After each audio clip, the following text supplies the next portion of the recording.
welcome to Legally Speaking with me, Tarun Nangia. Today, we are going to discuss the very important issue of faceless tax assessment and its impact. Are there any problems that are, in a sense, arising out of this mode of tax assessment?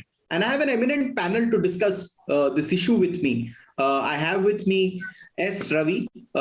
He runs a chartered accountancy firm called S Ravi and Associates. He's a founder, also a board member, also served as the head of the Bombay Stock Exchange. Welcome to our show. May I request Mr. S Ravi to open this discussion from what he feels of this and lay the ground for the show before we move ahead.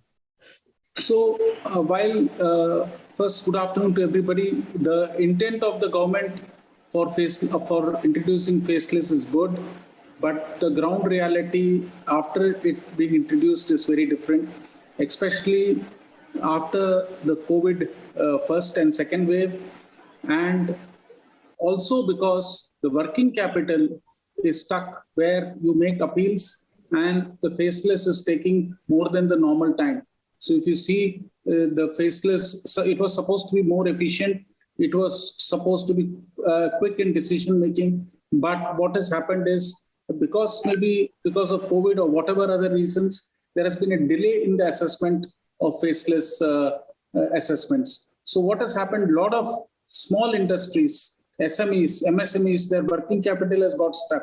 On one side, government has provided them with various schemes from Atmanirbhar. On the other side, their working capital is stuck in terms of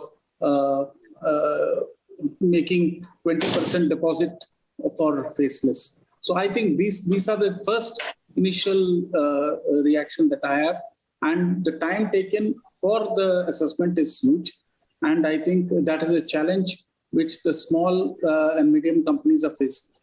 And the time taken has to be reduced.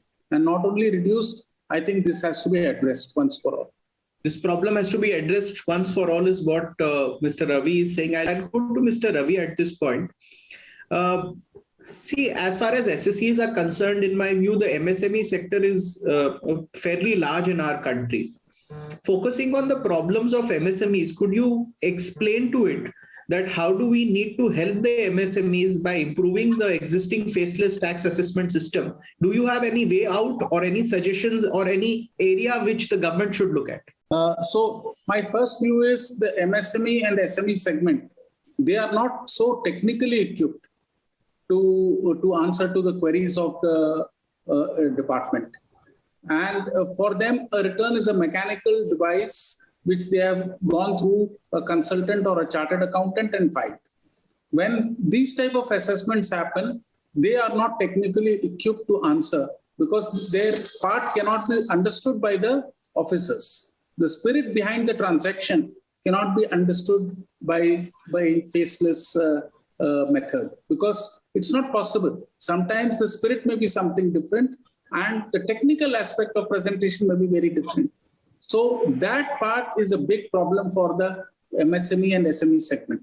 Second, there has to be a very clear device of understanding between the person who is making the assessment, though faceless, and the SSE. That gap which is existing at this point of time, and especially the smaller companies which are working very fragile, with very fragile working capital, they cannot hire consultants, they cannot hire people, chartered accountants who can technically present them. So, and they are in small cities and in small places where small consultants are preparing their report for them. So sometimes they can be misunderstood in many ways. So that is a thing, I think, a bit of, so as they say in the financial terms, literacy. Literacy has to be there from both sides. What the SSE is expected to do and what the assessing officer is supposed to do. I think that has to be sort of narrowed out to eradicate any sort of misunderstanding or misconception about the whole scheme. That is what is my take. We'll move on to the problems faced by large businesses. In the past few years, I have seen a certain pattern of business owners relocating their businesses to Singapore while their main source of revenue remains India. And some promoters attributed it to some kind of tax issues and the resultant litigation and investigation that they had to face, and that's why they relocated their business. I'll go to Mr. Ravi. You saw this trend of certain Indian promoters relocating their businesses to Singapore still when their primary source of revenue remains India. And they gave the reason of the litigation that arises out of tax demands and investigations. Could you explore this area a bit for our viewers? So this is a very sensitive area, and actually it is the big business houses have very complex transactions.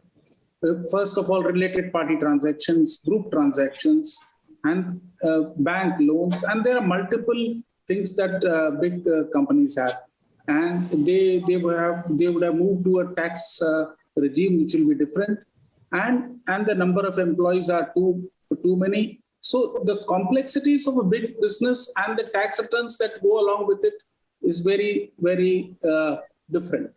And what happens is when there is a lack of understanding, because there is the faceless is there, you are putting a technical viewpoint.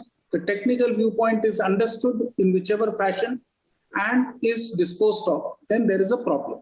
And this problem will get improved slowly, because both the assessor or the department and the SSE will understand the gap that exists between them. So it is not a question of moving away from India will solve their problem.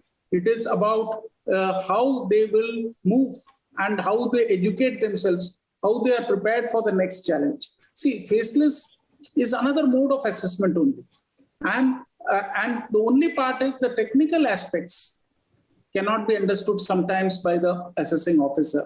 Mr. Gagan Kumar very correctly stated, it is a person's exposure, the person who assesses that exposure should be there for the person to look at the technical aspects. So the spirit sometimes can be different and the technical replies can be different.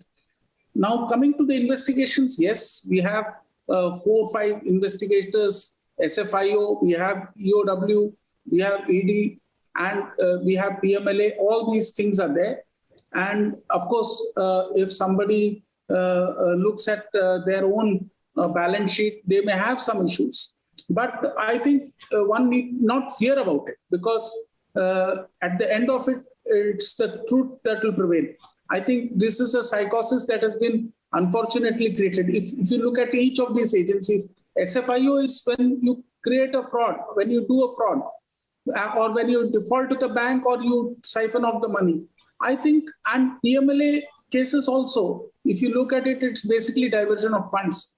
I think the governance structure, if our governance structure is strong, I don't think any promoter need to be afraid of that.